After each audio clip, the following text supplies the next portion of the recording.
Bismillahirrahmanirrahim. Assalamualaikum warahmatullahi wabarakatuh. Pemirsa MTA dimanapun Anda berada, senang bisa kembali berjumpa dalam program kita Ruhani Hazain. Di dalam program ini insya Allah Ta'ala kita akan membahas buku-buku dari Hadrat Masih Maud SAW yang telah dikompilasi menjadi satu buku berjudul Ruhani Hazain. Dan untuk kesempatan kali ini kita akan membahas satu buku beliau, buku yang ketiga pada jilid 14 Ruhani Hazain, berjudul Kashful Ghita atau berarti penyingkapan tabir. Saya Hafizur Rahman, di studio seperti biasa telah hadir narasumber kita, Bapak Maulana Atul Ghalib Yudi Hadiana. Mari kita sapa beliau terlebih dahulu dan kita mulai diskusi pembahasan buku ini. Baik. Assalamualaikum Bapak. Waalaikumsalam warahmatullahi wabarakatuh. Bagaimana kabar Bapak hari ini? Sehat? Sehat, alhamdulillah. Alhamdulillah sehat seperti biasa. Baik, buku yang akan kita bahas berjudul Kashful Ghita atau penyingkapan tabir, buku ketiga dalam Ruhani Hazain jilid ke-14. Seperti biasa saya ingin bertanya apa latar belakang yang mendorong Hadrat Masih Maud kemudian menulis buku ini. Silakan Bapak. Baik, bismillahirrahmanirrahim. Sebagaimana tadi sudah disampaikan, buku Kashful Ghita ya, judulnya adalah penyingkapan tabir ya, atau penutup hijab. Buku atau risalah ini diterbitkan ya pada tanggal 27 Desember tahun 1898, dan latar belakang Hadrat Masih Maud alaihissalam menulis buku ini adalah adanya informasi-informasi tidak benar dan tidak sesuai dengan fakta yang ditulis oleh Syekh Muhammad Hussein Batawi Sahib kepada pemerintah Inggris yang berkuasa saat itu di Hindustan ya. Nah, tidak sesuai fakta berkenaan dengan Hadrat Masih Maud alaihissalam dan juga berkenaan dengan jemaat beliau, yakni jemaat Ahmadiyah.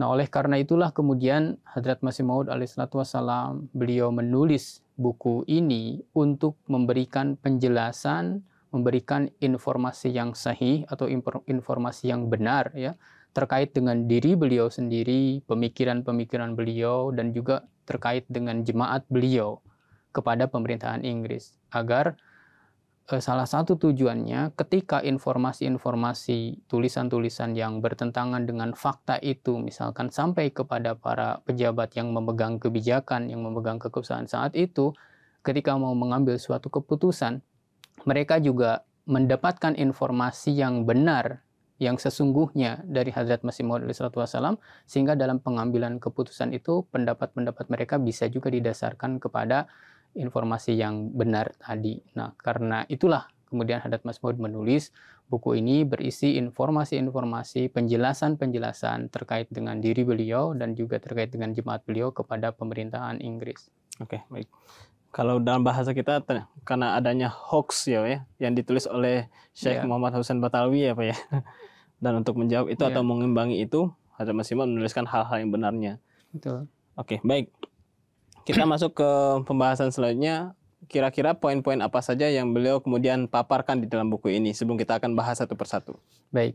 Nah, di dalam risalah atau buku ini, Hadrat Masih Maud alaihissalam sendiri beliau membagi penjelasan-penjelasan beliau, informasi-informasi yang beliau sampaikan untuk pemerintah Inggris ini, beliau sendiri yang membagi ke dalam 5 cabang atau 5 bagian ya. Jadi beliau membagi, kemudian bagian yang pertama itu terkait dengan latar belakang beliau. Beliau di sini menulis berkenaan dengan siapa saya, yakni Hadrat Masih Maud alaihissalam, dan dari keluarga seperti apa beliau ini berasal. Itu bagian yang pertama. Kemudian bagian yang kedua, Hadrat Masih Maud alaihissalam menjelaskan berkenaan dengan misi yang diemban oleh beliau serta taklim atau ajaran-ajaran yang beliau sampaikan. Kemudian bagian yang ketiga, dalam buku ini Hadrat Masih Maud alaihissalam menyampaikan berkenaan dengan pendakwaan ilhami beliau ya, yakni pendakwaan beliau yang didasarkan kepada ilham yang diterima oleh beliau dari Allah Subhanahu wa taala. Nah, terkait dengan itu yang beliau zahirkan, yang beliau sampaikan sesuai dengan ilham Allah taala tadi di dalam hal-hal keagamaan gitu ya. Itu bagian yang ketiga. Kemudian bagian yang keempat, Hadrat Masih Maud alaihissalatu wassalam, beliau pun membahas berkenaan dengan bagaimana sikap para ulama kaum ini, yaitu maksudnya orang-orang ulama-ulama di Hindustan saat itu terhadap Hadrat Masih Maud alaihissalatu wassalam setelah pendakwaan tersebut. Nah, bagaimana sikap mereka? Hadrat Masih Maud pun membahas, itu bagian yang keempat. Kemudian pada bagian yang kelima, beliau pun menyampaikan terkait dengan bagaimana pandangan-pandangan ulama-ulama dan orang-orang tersebut sebelum pendakwaan Hadrat Masih Maud alaihissalatu wassalam tersebut. Nah, seperti apa sikap mereka? Beliau membahas. Kemudian beliau pun membahas di bagian kelima ini mengapa ketika beliau telah melakukan pendakwaan sesuai dengan ilham dari Allah Subhanahu wa taala, mereka begitu rupa memusuhi beliau. Nah, ini kenapa? Jadi beliau pun membahas terkait dengan ini. Jadi ada 5 bagian ya yang dibahas oleh Hadrat Masih Maud. Oke, baik. Mari kita masuk ke bagian pertama, yakni mengenai latar belakang beliau dan keluarga beliau ya Pak ya. Siapa beliau dan bagaimana keluarga beliau. Bagaimana Hazrat masih menjelaskan mengenai tentang ini di dalam buku beliau? Baik. Nah, sebelum sampai kepada uraian berkenaan dengan latar belakang beliau, siapa beliau, dari keluarga seperti apa beliau ini berasal. Nah, pada bagian-bagian awal sekali di dalam buku ini, Hadrat Masih Maud alaihissalatu wassalam, beliau menyampaikan sebuah pengantar ya. Jadi beliau menulis di dalam bagian awal sekali, beliau menulis, karena saya yang bernama Mirza Ghulam Ahmad, yang ayahnya adalah Mirza Ghulam Murtado yang tinggal di Kadian, distrik Gurdaspur, Punjab, adalah pemimpin sebuah firqah atau golongan yang masyhur atau golongan yang terkenal saat ini, yang telah mencapai ke banyak tempat di Punjab, dan anggota jemaat saya ada di banyak distrik di Hindustan, ada di Hyderabad, ada di Mumbai, di Madras, dan bahkan di negeri-negeri lain di luar Hindustan, seperti negeri-negeri Arab, ada di Syam, ada di Bukhara, gitu. Anggota jemaat beliau telah tersebar begitu luas, bukan hanya di Hindustan. Jadi karena beliau adalah seorang pemimpin dari jamaah yang masyhur, yang terkenal, yang banyak anggotanya di mana-mana, maka saya, Hadrat Masih Maud menyampaikan, maka saya memandang sebagai sebuah maslahat jika saya menyampaikan informasi-informasi berkenaan dengan pemikiran-pemikiran saya, berkenaan dengan keadaan-keadaan jemaat saya ya kepada pemerintah. Jadi beliau pandang sebagai sebuah maslahat, karena jemaat beliau ini, yaitu jemaat Ahmadiyah, hari demi hari senantiasa berkembang, terus bertambah dan senantiasa melebar gitu ya kemana-mana. Jadi beliau merasa sebagai sebuah maslahat. Ini bagian yang pertama. Jadi kemudian setelah pengantar itu barulah beliau kemudian menyampaikan salah satu informasi ya. Yang pertama tadi terkait dengan latar belakang beliau. Hadrat Masih Maud alaihissalatu wassalam di dalam buku ini beliau menyampaikan bahwa beliau ini datang dari keluarga yang golongan rais ya, pemimpin ya. Saat itu kemudian Handan atau keluarga beliau pun keluarga yang dipandang ya, terpandang saat itu, yang juga memiliki harta atau kekayaan, tanah dan lain sebagainya, yang pada masa pemerintahan Sikh gitu ya, ketika kaum Sikh berkuasa, hal itu lenyap atau hal-hal itu hilang gitu. Nah, kemudian ketika setelah pemerintahan kaum Sikh berakhir dan pemerintahan Inggris memegang kekuasaan saat itu dan disebarkan berbagai macam hal, kemajuan, kedamaian dan lain sebagainya, diberikan kebebasan bagi kaum muslimin untuk menyebarkan ajaran-ajaran agamanya. Intinya setelah pemerintahan Inggris ini memegang kekuasaan, maka keluarga beliau tadi yang ada di dalam, beliau menggambarkan cengkraman bahaya di masa pemerintahan kaum Sikh setelah pemerintahan Inggris ini berkuasa dan memberikan kebebasan, kedamaian, serta keadilan. Nah, maka keluarga beliau ini pun terbebas dari bahaya tersebut. Oleh karena itu, selain kebaikan-kebaikan yang diberikan kepada orang-orang pada umumnya, kepada keluarga Hadrat Masih Maud alaihissalatu wassalam pun pemerintahan Inggris ini memberikan kebaikan juga. Oleh karena itu beliau layak untuk berterima kasih terhadap hal tersebut. Nah, Hadrat Masih Maud alaihissalatu wassalam lebih jauh, beliau di dalam buku ini menyampaikan bahwa ayahanda beliau Hazrat Mirza Ghulam Murtado pun beliau pun bekerja untuk pemerintahan Inggris. Kemudian ketika terjadi pemberontakan kericuhan pada tahun 1857 juga ayahanda beliau memberikan bantuan atau memberikan 50 ekor kuda ya untuk membantu pemerintahan Inggris saat itu dan seterusnya. Kemudian saudara beliau yaitu Hazrat Mirza Ghulam Qadir juga membantu dalam berbagai hal terkait dengan pekerjaan-pekerjaan di kepemerintahan. Intinya beliau menyampaikan bahwa keluarga beliau ini adalah keluarga yang memang terpandang dan juga membantu dalam hal pekerjaan-pekerjaan kepada pemerintahan Inggris. Kemudian ini yang mungkin sering disalahfahami ya oleh pihak-pihak yang tidak simpati kepada jemaat, disebutkan bahwa jemaat Ahmadiyah ini adalah antek Inggris. Jadi memang dalam hal-hal tertentu ayahanda Hadrat Masih Maud alaihi salatu wasallam pun beliau bekerja dan membantu pekerjaan-pekerjaan untuk pemerintahan Inggris. Namun kalau kita lihat di dalam referensi-referensi yang lain, ini harus kita lihat bahwa masa sebelum pemerintahan Inggris, yaitu pada masa pemerintahan Sikh ya.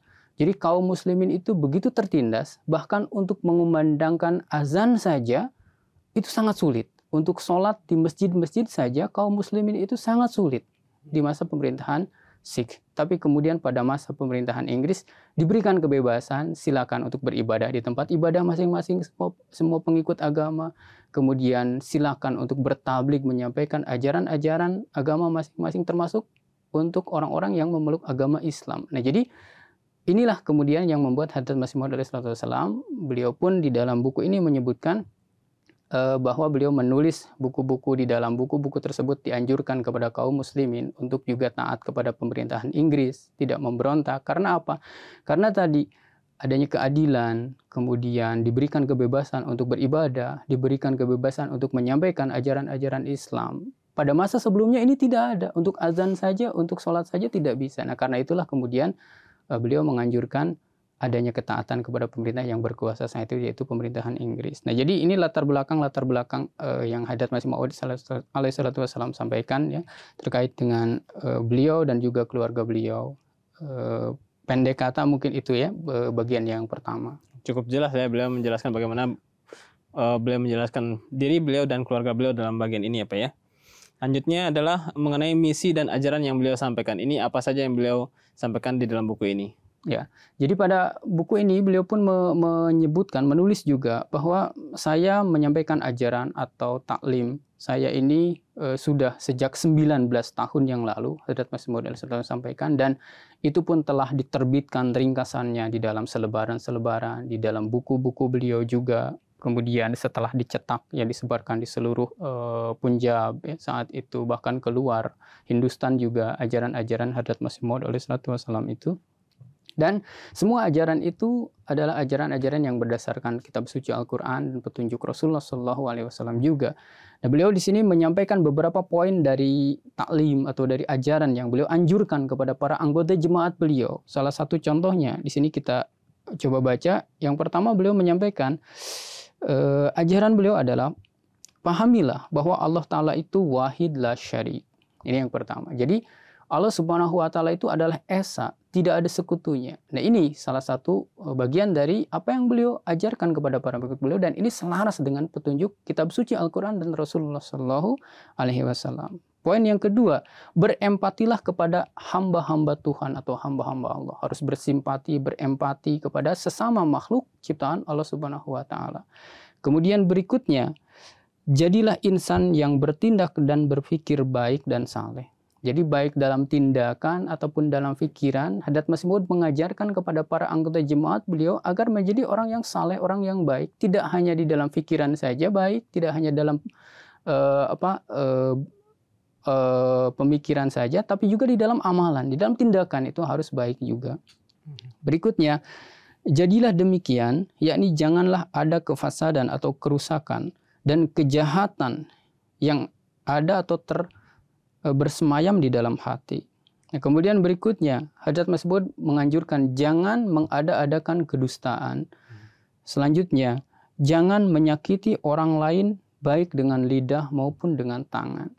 Nah, jadi ini ajaran-ajaran Hadrat Masih Maud alaihi salatu wasallam. Ketika Maulwi Muhammad Hussein Batalwi Sahib dan para maulwi-maulwi serta orang-orang lain yang menentang Hadrat Masih Maud alaihissalatu wassalam menghembuskan kabar berita yang tidak benar bahwa Hadrat Masih Maud alaihissalatu wassalam ini akan melakukan pemberontakan, akan menunjukkan ketidaktaatan dan lain sebagainya. Justru ini bertolak belakang dengan apa yang beliau ajarkan kepada para pengikut beliau.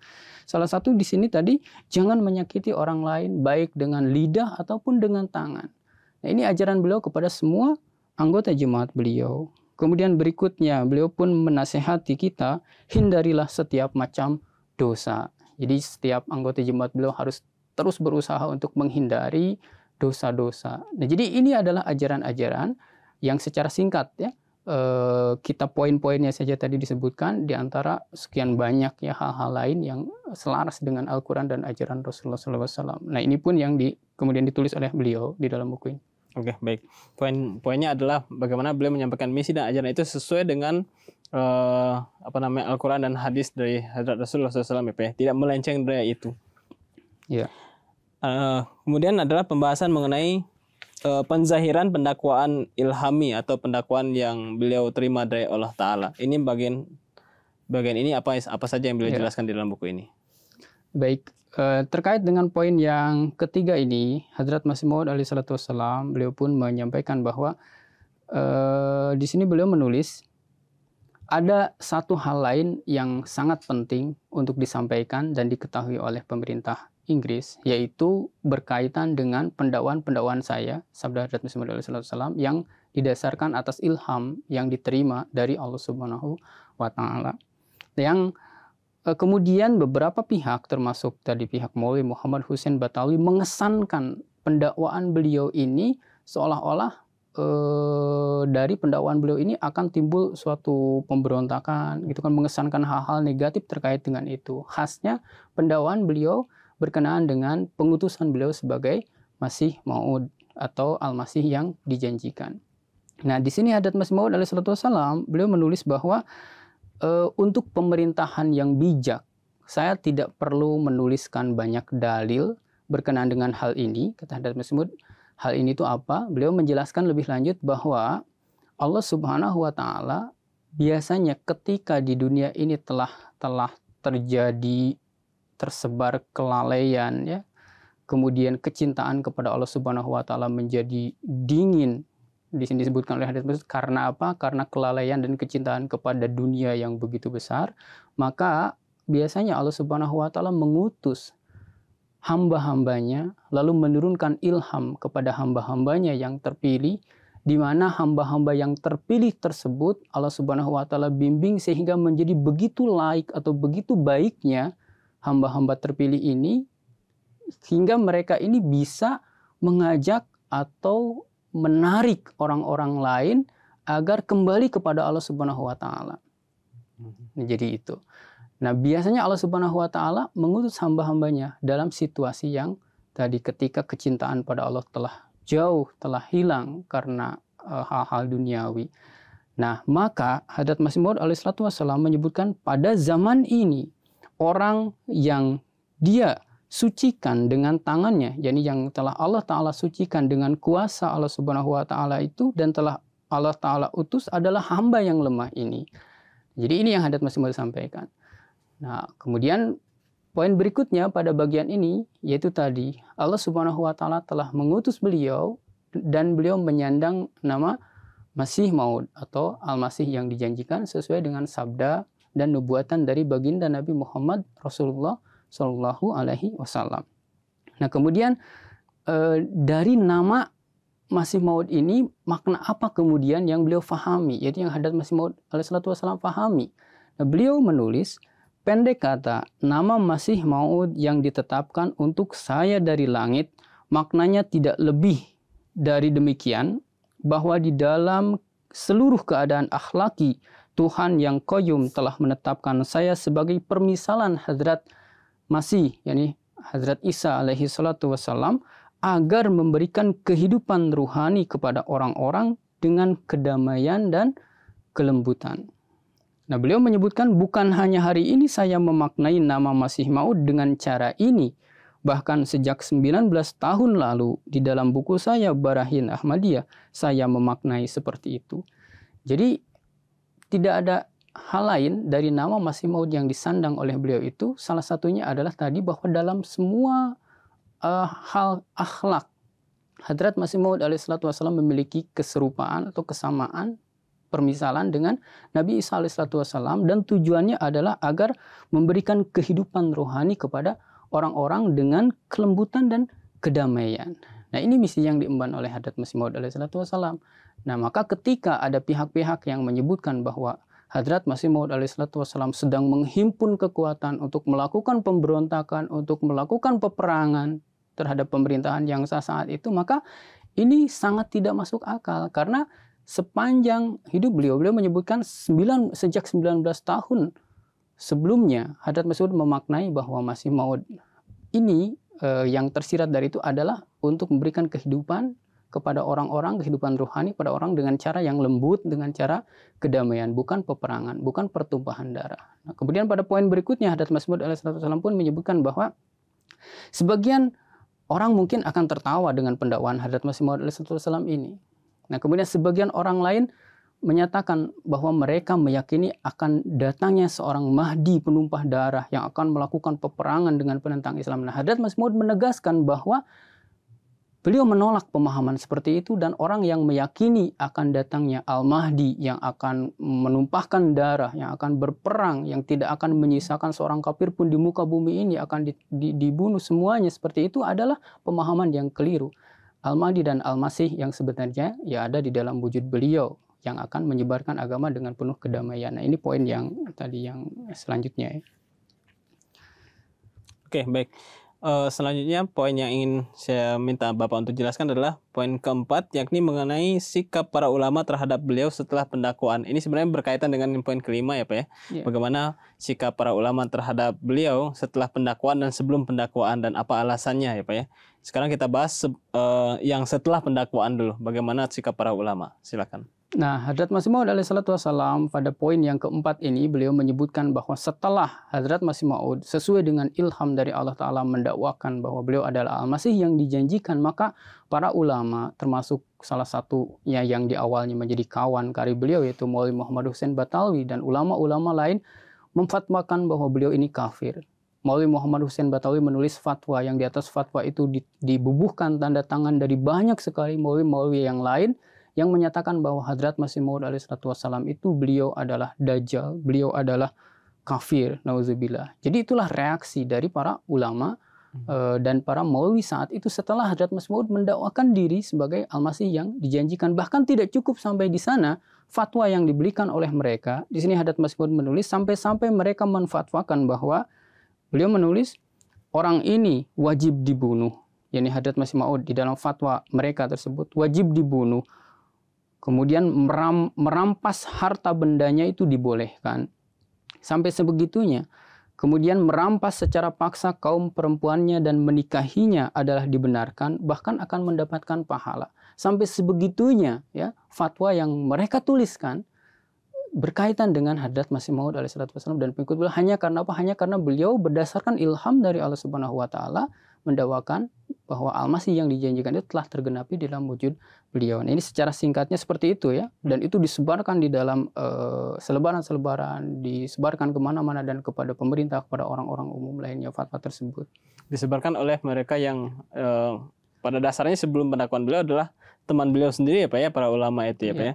Lalu poin selanjutnya, apa alasan mereka menjadi berubah sikap seperti itu? Bisa Bapak jelaskan dalam poin ini? Ya, nah jadi pada poin yang kelima, Hadrat Masih Maud alaihissalatu wassalam menyebutkan salah satunya tadi yang menjadi kawan Hadrat Masih Maud alaihissalatu wassalam di awalnya, yaitu Maulwi Muhammad Hussein Batawi sebelum pendakwaan. Bahkan dia ini adalah orang yang begitu menyanjung Hadrat Masih Maud alaihissalatu wassalam dan ayahanda beliau. Di sini beliau mengutip salah satu tulisan dari Maulwi Muhammad Hussein Batawi di dalam Isya'atus Sunnah ya tahun 1884 halaman 129.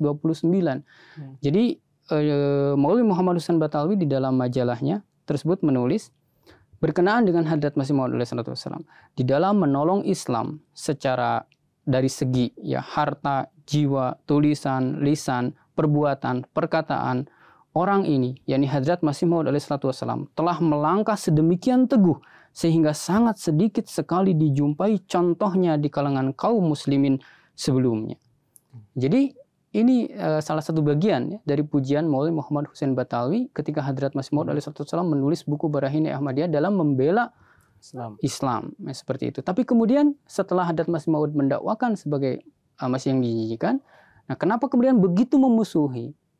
Nah, Hadrat Masih Maud alaihissalam pun di sini menyebutkan alasannya adalah karena selama ini para ulama dan orang-orang Islam pada umumnya meyakini bahwa akan datang sosok Al-Mahdi, Imam Mahdi yang tadi akan berperang dengan penentang Islam, akan merampas harta benda dari orang-orang penentang Islam, lalu harta benda itu akan demikian banyaknya.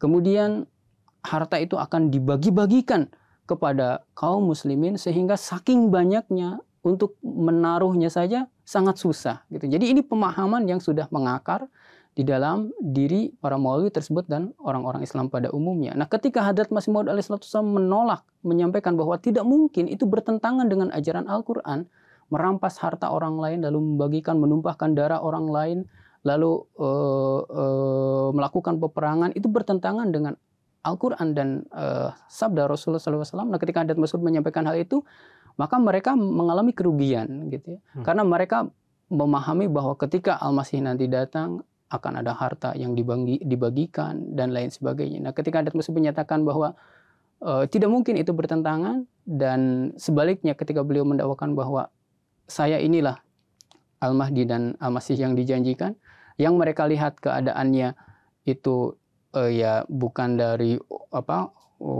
orang yang kaya raya membagikan harta dalam artian harta benda gitu kan, tidak seperti itu ternyata dalam Mesir. Maka mereka begitu kecewa dan mereka menganggap pandangan Hadrat Masih Maud alaihissalam itu begitu salahnya, sehingga tidak ada cara lain selain mengeluarkan fatwa bahwa Hadrat Masih Maud alaihissalam itu adalah kafir, adalah dajjal. Nah, itu salah satu sebabnya ya yang disebutkan oleh Hadrat Masih Maud dalam buku ini. Baik. Sangat jelas sekali ya Pak ya, bagaimana Hadrat Masih Maud menulis buku ini memberikan keterangan-keterangan yang benar untuk menjawab hoax ya, atau keterangan palsu yang ditulis oleh Maulwi Husain Batawi ya Pak ya, untuk memberikan keterangan-keterangan yang benar dengan mengenai berbagai topik, mengenai tadi latar belakang beliau, keluarga beliau, misi beliau, ajaran beliau, dan pendakwaan-pendakwaan dan sebagainya macamnya. Mudah-mudahan diskusi kita pada kali ini bisa memberikan pemahaman atau pencerahan atau ilmu yang baru bagi anggota jemaat kita. Baik, jazakumullah. Pemirsa MTA dimanapun Anda berada, demikianlah diskusi kita mengenai buku Kasyful Ghita, buku ketiga Ruhani Hazain jilid ke-14. Mudah-mudahan dengan pembahasan ini kita bisa menambah wawasan kejemaatan kita, dan begitu pula wawasan keislaman kita. Saya Hafizur Rahman beserta kru yang bertugas mohon undur diri. Wabillahi taufiq wal hidayah. Assalamualaikum warahmatullahi wabarakatuh.